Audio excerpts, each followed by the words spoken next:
What's going on, guys? It's High Lot of Miners here. Today we're going to be looking at the RTX 2080 Ti. I want to show you guys some overclock settings, but then I really want to dive into, is this still a viable card, and should we be looking at this card as opposed to 3070 Ti's or maybe even 3080s? So let's get into it.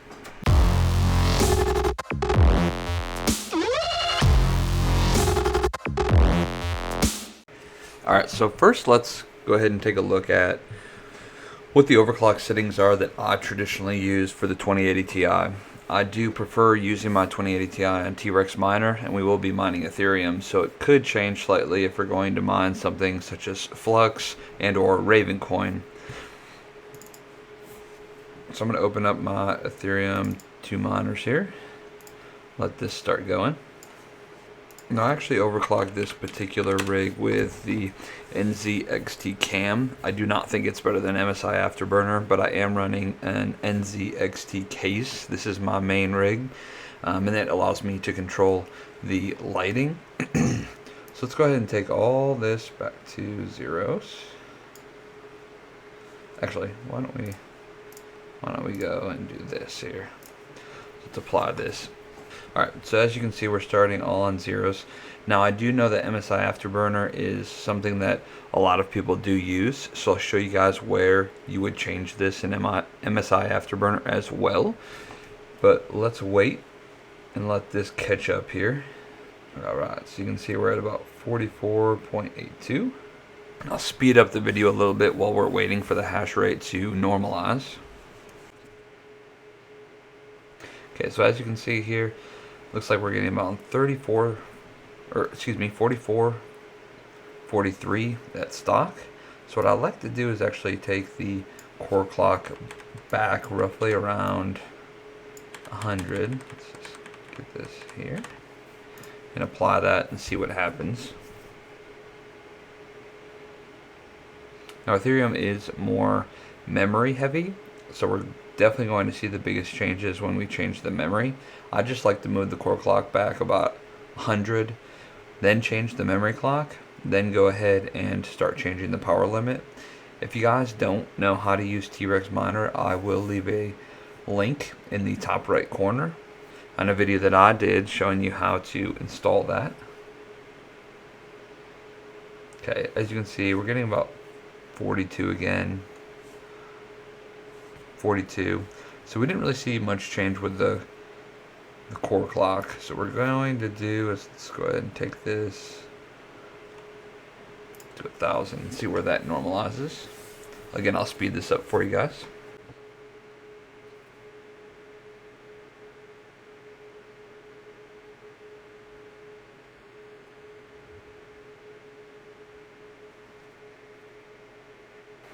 So it looks like we're stabilizing out at about 49. So what we're going to do is raise this roughly around another 100 here and see where that lands.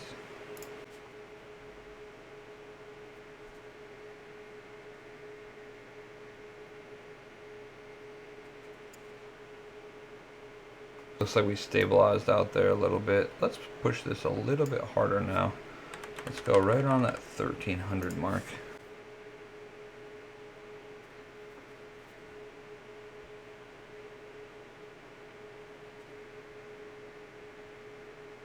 Let's push this a little harder here.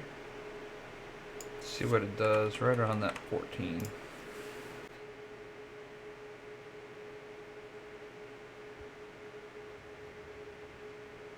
Alright, so as you guys can see here, we stabled out at about 51.8, 51.5.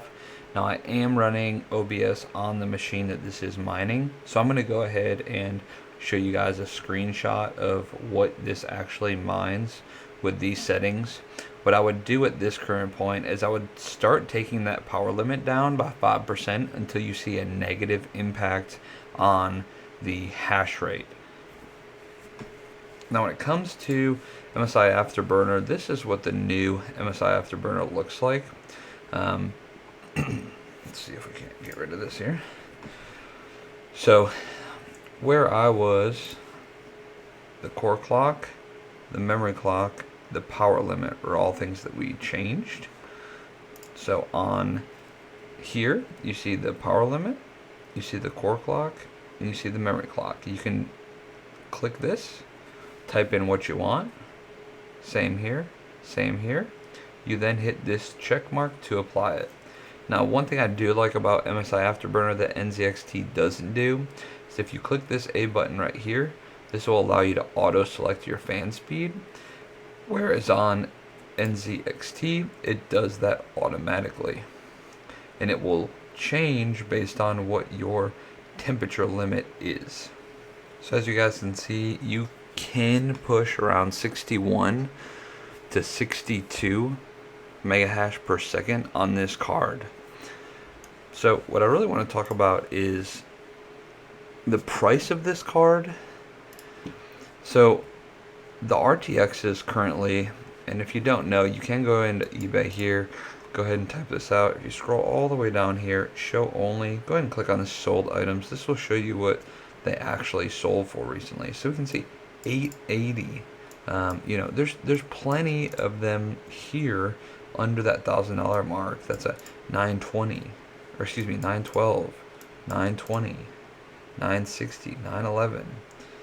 Right, so somewhere around 900. I think 875 would be a great price for this card. So let's take a look at what this card actually can do. Now, one of the reasons why I love the 2080 Ti is that not only is it decent at mining Ethereum, you can see here about $3.40 a day. Now if we go into here, let's go ahead and type in the hardware cost. Let's say you got this at $875, then go ahead and calculate that out. You can see a break even of about 450 days. Now that's with the current Ethereum price, which is roughly just went below about 3,000. So we have been moving up quite steadily, as you can see here with the chart, but it looks like, oh, we're right at that about 3,000 as of today. One of the things that I really love about the 2080 Ti though is how efficient it is at mining a coin called Flux. Now there are some people in the mining community that do believe that if Ethereum goes through the merge and you can no longer mine Ethereum with GPUs, that Flux may be one of those cards that takes over its place. Now, the great thing about the 2080 Ti is the 2000 series GPUs are much more efficient at mining Flux than the 30 or the 3000 series counterpart. So let's take a look at what I would compare this card to. So this card, like I said, I can get about 61, 62 mega hash on this card. If you look at one of my test benches here, look, here's a 3070 Ti, right? Here's a couple of them. Now these get about 60 at any given time. Now these are LHR cards, but let's go ahead and take a look at what the 3070 Ti sell for. Somebody got a great deal there. I don't know what was going on there. You guys can see you're averaging around $1,000. Right, these are brand new, a little bit different there. Open box $950. Somebody got a good deal there. Open box, pre-owned. Trade about $1,000 on this card.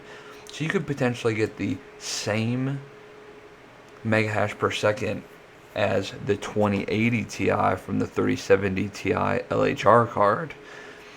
And let's look at what the 3070 Ti LHR card can do. Now, when it comes to Ethereum, 336, which is very similar to the 2080, which actually beats it slightly. But the problem here is that, you know, if Flux becomes the next coin, you can see $1.26 a day, whereas the 2080 Ti is at $1.55 a day. Now that is speculating that Flux will be the coin.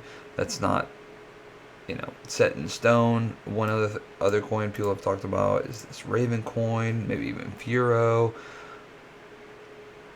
So, you know, we're not 100% sure. As you can see, Raven coin here is $1.15 on the 2080, but then on the 3070, it's $1.51.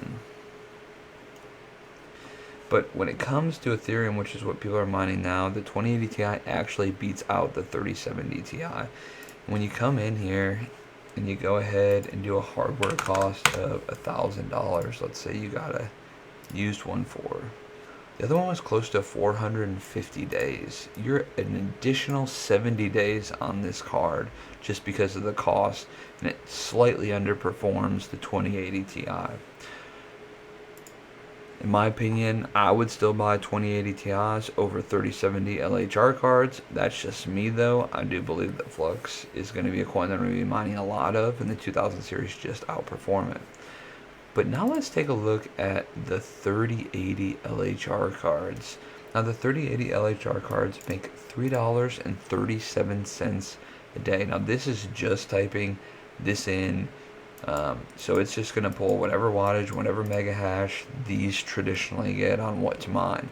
This is not correct from what my research has done, but you're looking at 337, whereas you're at 340 here with the 2080 Ti, and then